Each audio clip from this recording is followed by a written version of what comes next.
perkenalkan, nama saya Azmil Safiroh, NIM 2019-5076. Saya di sini akan menerangkan sedikit tentang persepsi, memori, dan lupa. Definisi persepsi secara etimologi adalah pengalaman tentang objek pariwisata dan hubungan-hubungan yang diperoleh dengan menyimpulkan informasi dan menafsirkan pesan. Secara terminologi, persepsi adalah tanggapan langsung dari suatu serapan atau proses seseorang mengetahui beberapa hal melalui penginderaan. Dapat disimpulkan bahwasanya persepsi adalah proses untuk menerjemahkan segala informasi yang didapatkan dari lingkungannya, baik melalui penglihatan, pendengaran, penghayatan, ataupun perasaan. Dan persepsi juga merupakan bagian dari proses kognitif. Definisi memori. Menurut Buckley dan Beard, memori adalah kemampuan untuk menyimpan informasi dan memunculkan kembali informasi tersebut. Pengertian lain menjelaskan memori merupakan sistem penyimpanan dan juga cara untuk mempelajari hal-hal yang baru. Definisi lupa. Menurut Winkel, lupa adalah suatu ketidakmampuan seseorang untuk mengingat atau menimbulkan kembali hal-hal yang berupa informasi atau peristiwa dan pengalaman tertentu yang telah dialami. Sedangkan menurut Gulo dan Riber, lupa adalah sebagai ketidakmampuan dalam mengenal atau mengingat sesuatu yang pernah dipelajari atau dialami. Jenis-jenis persepsi. Pertama, persepsi visual. Persepsi visual didapatkan dari penglihatan. Indera penglihatan adalah mata. Yang kedua, persepsi auditori. Persepsi auditori didapatkan dari indera pendengaran, yaitu telinga. Persepsi perabaan. Persepsi perabaan didapatkan dari indera taktil, yaitu kulit. Persepsi penciuman. Persepsi penciuman atau olfaktori didapatkan dari indera penciuman atau hidung. Persepsi pengecapan. Persepsi pengecapan atau rasa didapatkan dari indera pengecapan, yaitu lidah. Jenis-jenis memori. Yang pertama, sensori memori atau penyimpanan cerapan indera. Memori sensori adalah suatu sistem memori yang dirancang untuk menyimpan informasi yang diterima dari sel-sel reseptor dalam waktu yang amat pendek. Yang kedua, short term memori, ingatan jangka pendek. Memori jangka pendek adalah memori yang memiliki kapasitas yang kecil namun sangat besar perannya dalam proses memori. Yang ketiga, long term memory, ingatan jangka panjang. Memori jangka panjang memungkinkan manusia mengingat kembali informasi masa lalu dan menggunakan informasi yang ada untuk mengerti apa yang terjadi sekarang. Jenis-jenis lupa. Yang pertama, emosional atau hysterical amnesia, hilangnya memori karena adanya trauma psikologis. Yang kedua, anterograde amnesia, merupakan kejadian baru dalam ingatan jangka pendek yang tidak ditransfer ke ingatan jangka panjang yang permanen. Yang ketiga, retrograde amnesia, yaitu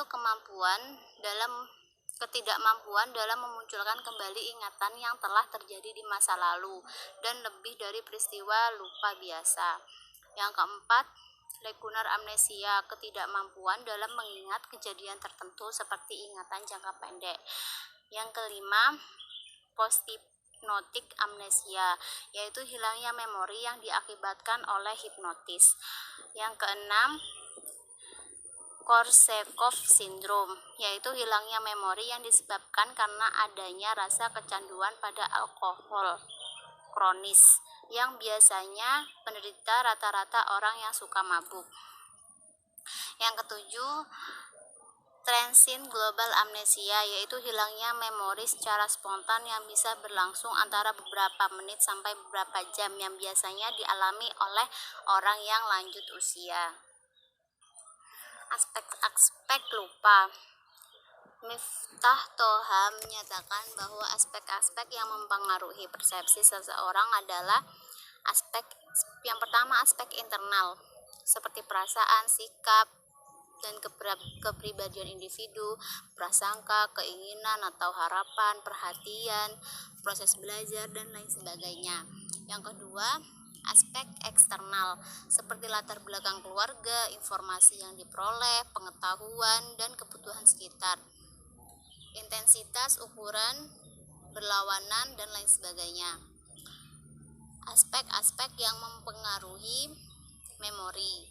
Yang pertama, efek posisi serial. Sejumlah informasi, objek yang disajikan secara berurutan mempengaruhi ingatan seseorang. Yang kedua, keahlian.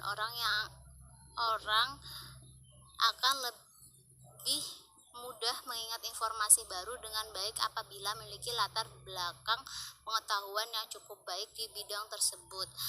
Yang ketiga, pemberian kode khusus. Prinsip pemberian kode khusus adalah seseorang akan mudah mengingat kembali suatu peristiwa yang terjadi hanya jika sesuai dengan berkas yang ditemukan dalam ingatannya. Yang keempat, efek dan emosi.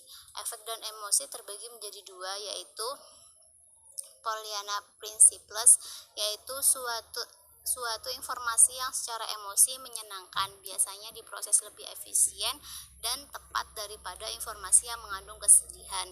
Yang kedua, kesamaan suasana hati atau mood constants, yaitu ingatan menjadi lebih baik jika bahan yang dipelajari sama dengan suasana hati yang berlangsung pada saat itu. Aspek-aspek terjadinya lupa. Muhyiddin Syah mengemukakan setidaknya ada beberapa aspek yang menyebabkan lupa. Yang pertama, lupa dapat terjadi karena gangguan konflik antara informasi atau materi yang ada dalam sistem memori seseorang. Yang kedua, lupa dapat terjadi pada seseorang karena adanya tekanan terhadap informasi yang telah ada, baik yang disengaja maupun tidak. Yang ketiga, lupa dapat terjadi pada seseorang karena perubahan situasi lingkungan antara waktu belajar dengan waktu saat mengingat kembali. Yang keempat, lupa dapat terjadi karena perubahan sikap dan minat seseorang terhadap proses dan situasi belajar tertentu. Yang kelima, lupa dapat terjadi karena materi pembelajaran yang telah dikuasai tidak pernah digunakan atau dihafalkan oleh seseorang tersebut. Yang keenam, lupa tentu saja dapat terjadi karena perubahan urat syaraf otak seseorang yang terserang penyakit tertentu seperti keracunan, kecanduan alkohol, dan gegar otak.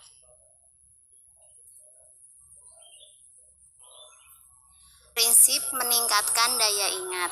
Salah satu media yang dapat digunakan untuk meningkatkan daya ingat secara mandiri adalah dengan menggunakan media catatan atau mencatat informasi yang telah diterima. Selanjutnya ada memperbaiki strategi dalam pembelajaran, menyediakan waktu untuk melakukan pengulangan, yaitu menyediakan waktu untuk mengulang kembali pelajaran yang memang sudah dipelajari. Terus membuat pembelajaran menjadi bermakna. Yang kelima ada pembelajaran lebih atau membuat waktu untuk belajar yang lebih panjang. Yang keenam, tambahan waktu untuk belajar. Sekian dari saya, kurang lebihnya mohon maaf. Wassalamualaikum warahmatullahi wabarakatuh.